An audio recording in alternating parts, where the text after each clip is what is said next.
Thank you so much, Amitria, for joining us today. How are you doing? I'm well, and yourself? We're doing great. It's Friday. We're excited to be here. I'm so excited to talk to you, and we really appreciate you being here. Thanks for having me. So first off, I just want to say congratulations on being a part of the revival tour of such an iconic musical like The Wiz. Whoop, whoop. How has your time been so far on this production? It has been an amazing time. It has been so wonderful to be in a place where I am cultivating and also being part of a magical experience. And it's so much fun. It's invigorating, it's exciting, it's thrilling, and every time we tell the story to another audience, it's a new wave of energy. I was gonna say this is one of those shows that when they announced it to be like the revival coming to Broadway, there was so much fanfare for this because it's such a, like again iconic is the word that keeps coming to mind because everybody knows this, and I know Detroit's really excited for The Wiz as well. Yes, it is definitely a timeless story and a timeless piece of art. Absolutely, and like I was actually rewatching this last night just to like as I was preparing for this, and I was like, wow, this is such a like it ages so well, it's so beautiful, and it's just like it captures so much. It's like the quintessential Broadway show in a way. And I've never seen a live production of it, so I'm even more excited to see that because all I've ever seen is the movie. Oh, this is going to be exciting. So, for those who maybe aren't aware of what the show's about, can you just give us a little synopsis of what The Wiz is? Well, the story centers around a girl and her three friends. Her name is Dorothy, and we call them the heroes. So it's Dorothy, Tin Man, Lion, and Scarecrow. And Dorothy goes on an adventure looking to go home. But during the adventure looking to go home, she finds the quintessential needs that she needed, that she thought she didn't have. And so do the other characters.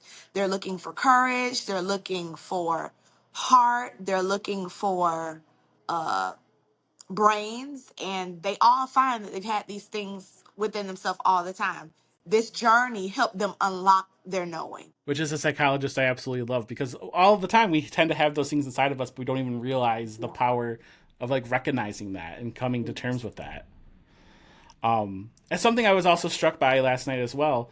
Granted, it was also like midnight, so maybe I was just feeling like I was like, but the characters are so much more well-rounded and in depth than I remember. Even like this is based off the Wizard of Oz, and I'm just like, Yes. the Dorothy and the Wiz, she has so many different layers, and she's dealing with a lot more. Granted, she comes from a more modern day time than Dorothy Gale and the Wizard of Oz does, but there was like so much Yes. more well-roundedness to these characters.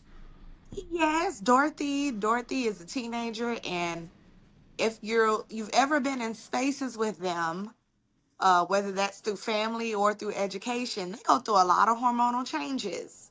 The They do. snappiness, the feistiness, the not wanting to, the thinking that they know everything. And I feel like Dorothy has this humbling experience through all that too. And so we get to encompass and see the wave of emotion that the teenager, has too in our version of the show as well. So in Yeah. this production, you're playing the role of Addaperle. Yeah. So who is Addaperle, and how does she factor into the narrative of The Wiz? Addaperle is fun, vibrant, and full of night. She knows the word of Oz, okay, and she knows how to navigate and tell you what to do and how to get there. Throughout this production, Addaperle stays with Dorothy incognito. I feel like she is the guardian that makes sure that she doesn't get hurt or make sure there's not too much riffraff going on in her learning. You know how parents say, "Well, if you have to find out for you, I can show you," but sometimes you need to just have a lesson for yourself. And so, when you come and see the production, I won't ruin it, but you may see my face, more than just when you see me as at Pearl. And Okay. I, she's just, at Pearl, she's just so much fun and so full of life, and she's energized, and she's just so many things, and she's electrified. That's who she is. She is an electric wave, constantly moving. That is who Ada Pearl is. She's that frequency. So she, so she's kind of like the fairy godmother of the story, almost of like kind of pushing Dorothy Yes. along, but in the shadows. Yes, in the shadows. She's in the shadows, but she's doing the work with her. She's in the shadows, but she's there. incognito, but she's there. Does that involve a lot of like quick changes, costume changes for you? Many, You're more than always one or going. two. Many. There are many. I mean, but that has to be super exciting to kind of be, in it, but then also like, like it's kind of cool to be able to like see how you're a part of it from It it like it is so much fun. The costumes are magical. Every so I was scene gonna say how do they capture Oz on stage, and it has to be through the costumes. through the costumes and through the background scenery.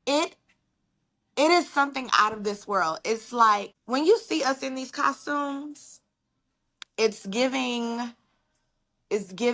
you remember when you saw, I don't know if you've seen the movie, but Hunger Games? Yes, Have you ever seen Hunger Games?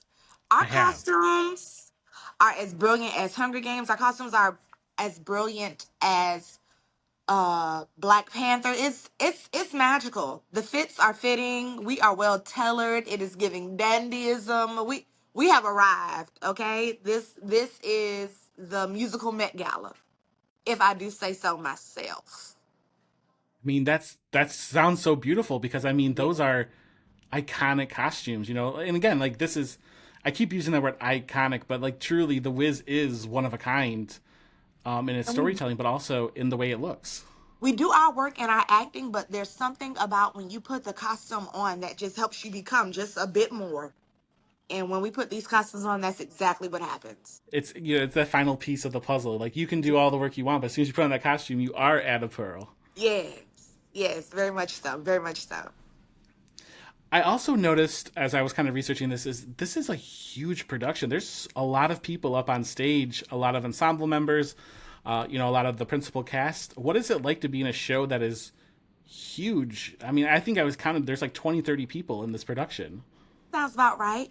Yes, it's energized. Everybody is on 10 every night. And when I say 10 every night, that means everyone is giving a full out performance every night. It is fully energized.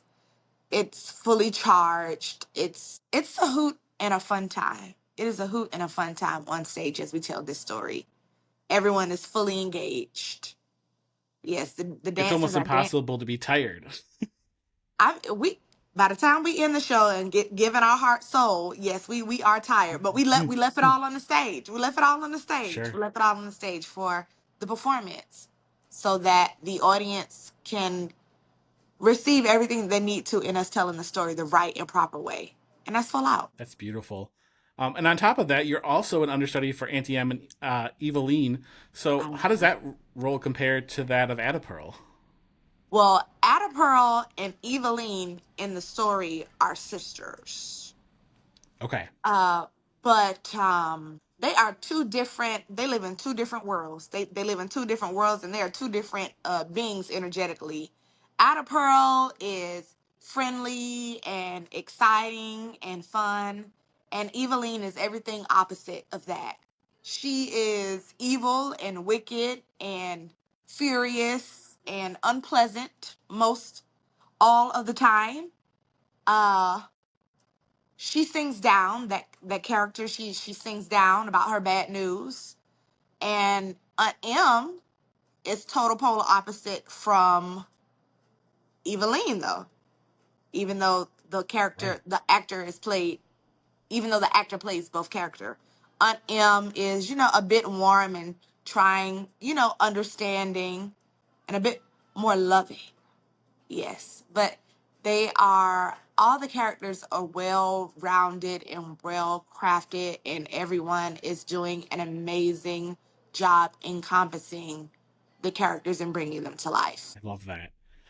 Is there any challenges to having to learn so many roles and like keep them straight in your head? Yes, for me, the challenge is making sure that I am different in telling the story. Yes. Oh, for me, I like to change my voice when I am a different character. So I don't, when you come to see the show, I don't want you to hear Amitria. I want you to hear Addaperle. And Addaperle does not sound like Amitria. And if I'm on for Eveline, I don't want you to hear me how I sound when I'm doing Addaperle. I want you to hear a polar opposite of Eveline. And so making sure that even when I'm doing that and giving them different archetypes, that I'm still keeping them grounded, that they don't become caricatures. Sure. That's a lot of vocal work too. Yes, it is. It is. Now, does it take a lot of like I use the word homework loosely, but I can't think of a different word. Like a lot of like do you have to like sketch these characters out in your mind to determine who they are at then to go portray them on stage? Yes. Yes. For me, my Addaperle is Whitney Houston meets Jennifer Lewis meets Whoopi Goldberg. And for me, my Eveline, they're personal people. They're people that I have met in life. Um, and I'm not gonna call no names. But I'm not gonna call no names, but there are Yep. people that I have met who have encompassed the spirit of Eveline, and I pull from my experience of knowing those women to my Eveline. Which makes for a better, performance, if you It have real does. life people to base it on. It does. It does. Do you feel like there's any pressure to bringing a revival such as The Wiz to life on stage? I mean, this is a big like I said, I remember people were so excited about this a year ago when it was coming to Broadway, and just as much when this was announced for having a tour. Yes, there's pressure. This is the 50th year of this story being told. This is the 50th year anniversary of The Wiz. And so, even though, because it is a timeless story, you're going through three, four different productions that people have seen. The original Broadway production with Stephanie Mills. Then you're going to the movie with Diana Ross, and then you're going to the production that they did on TV, the musical TV Yep. production of it that people have seen. And then you're going to the Broadway revival version of it. And then you have, excuse me, five, our version of the show, which is different. And so you have people who have seen four different versions of this show, and now we are the fifth, adding on to its legacy. And so there are some people who are going to come and expect to see the production that was on with Diana Ross. There are other people who are going to, expect to see what was the archive performance of it when it was on Broadway when it first opened in the 70s. Then there are people who are going to think that, oh, well, I saw it, when it was on Broadway last year, and this is the same thing, you know. And so everyone who has seen it before is going to expect what they've seen, but we have something new and inviting. And I think that's what's exciting about theater and live theater, especially, that it is always different. I was going to say, it's one of my favorite things, being a Broadway critic and stuff, is that when you see a show, every time it's different. Like, no shame, I've seen Hamilton like 10 times, and every time I see Hamilton, it's slightly different depending if it's on Broadway or if it's touring. Like, there's differences. Hmm. And it's beautiful. Yes. So, how do you feel like this production then sets itself apart from the previous iterations? Well, our production is modernized for today. It's a little different in how the story is told and what way the story is told, because it's not the exact scripting. Amber rewrote the script. Amber Ruffin, she was the writer on this script, and it's Okay. different. It's modernized. It's fun. It's comedic, and people will get the references from 1 to 99. There's something for everyone in this show. Like there's a joke and an aha moment for everyone in the show, and so it touches a whole body, a whole community of people. And I think that's what's beautiful about it. Like it's not stuck in the old and golden age of the story. Right. And it's cool because then it's like this version of it that is unique to this, you know what I mean? This production, it gets to Yes. have its own, it's the same story, but it's also its own Yeah. tale. I don't know if that makes any Yes. sense. Even the choreography moves differently through the bodies, in this version of the show. So it's a very beautiful piece of art. I was gonna say recently I heard a quote that was kind of like I'm paraphrasing here probably badly, but the every time you go and see a new like production of a show, you should want it to have something different bringing to the table because you don't want to see the same show every time. You You want to don't. see what right. You want to see what these choreographers, what these writers, what these actors can bring to the table and tell Yes. their version of the story. And Even the so that kind of orchestration, aligns. even the orchestration, they've added orchestration. Joseph Joubert, he added different orchestration to make it just beautiful. Him and Alan, they it was Grammy nominated. I don't know if you know. I don't know if you know I or aware, but it's Grammy nominated and for good reason. for a good reason, for a very good reason. Do you have a favorite song or number from the show that either you perform or that you just every night you when you hear it you just it like makes you feel wonderful inside? My favorite song to hear, I'm not in this number, but my favorite song to hear, I love to hear D. Jerome sing What Would I Do If I Could Feel. I never get Oh, tired of it. From the time when we were in rehearsal, I have been in love with him because of the way he sings that song. that's Enthralled. awesome. And then my favorite dance number, I'm not in it, but my favorite dance number to watch, it's giving Alvin Ailey to me, would be the tornado dance. It's in the beginning of the Okay. show. My favorite number that I'm in would have to be Emerald City when we come back from Act Two. Okay. So there's a lot of pieces to look out here for. I'm going to be Yep. emailing you after and feel like you were right. That was perfect. Yes, yes. So how do you feel like The Wiz has challenged you as a performer? As a performer, The Wiz has challenged me a lot when it comes to dancing. I was not aware Okay. that I would be dancing as much in this production. And they have me on 5, 6, 7, 8. Okay. And it has been challenging because I would consider myself a mover, but they have me dancing. They have me dancing. And when you go into spaces not knowing and being challenged in an area that is not your strong suit, because like I said, I consider myself a mover, you know just how far you can be pushed and what overcoming looks like. Sure. And sometimes you have to be put in these positions and spaces where you are crunched or cocooned to flap your wings like a butterfly. Okay. You have to incubate and feel that pressure to know that you can do it. And so Jaquel and Ashley, our choreographer and assistant choreographer, whipped me into shape.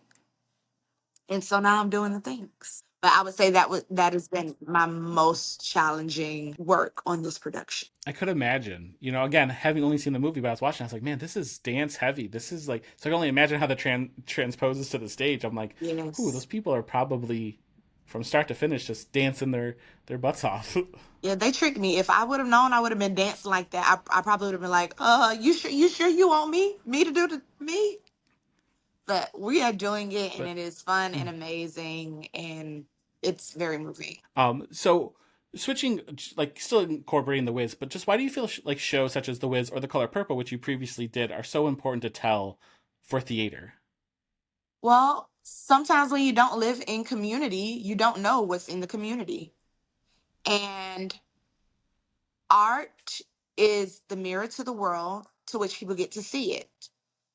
And it's important to be seen. The stories are important to be told because when you don't know the stories, you don't know the history and they're lost. And stories like this need to be told. They need to live on. It is a part of the theatrical American history. It's a part of just history in itself. And history must be documented. And this is how we document it by performing it and Absolutely. allowing audiences to see. I love that answer. What themes from The Wiz resonate the most with you? Do it, afraid or not, do it. And that's from the book of Be a Lion. Uh, I love when that. he talks about finding your courage and be a lion. The next theme for me, Eveline theme, Okay. being evil or thinking you're running people does not excuse you from life. You can't escape. You can't Oh, escape being nasty. that's a good one. Because in the end, Eveline does melt away. She does melt away. She does die. And you can't escape being mean or nasty and thinking that you can just get away with it. Eventually it catches up to you. So that's that. That's a powerful one. I mean, they're both powerful ones. Tin Man has a line that says, and I'm paraphrasing, it's the love that keeps things alive. And it is so important.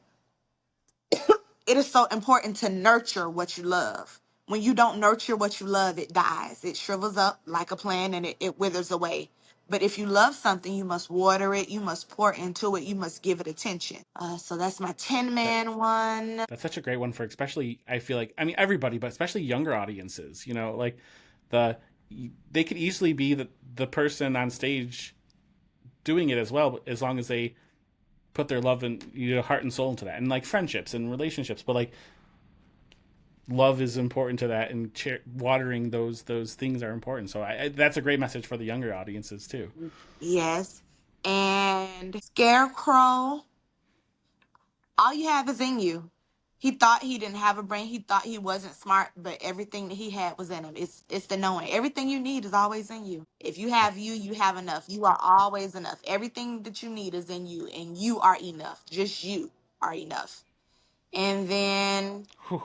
for Addaperle, with Addaperle, there's a scene about Dorothy's shoes.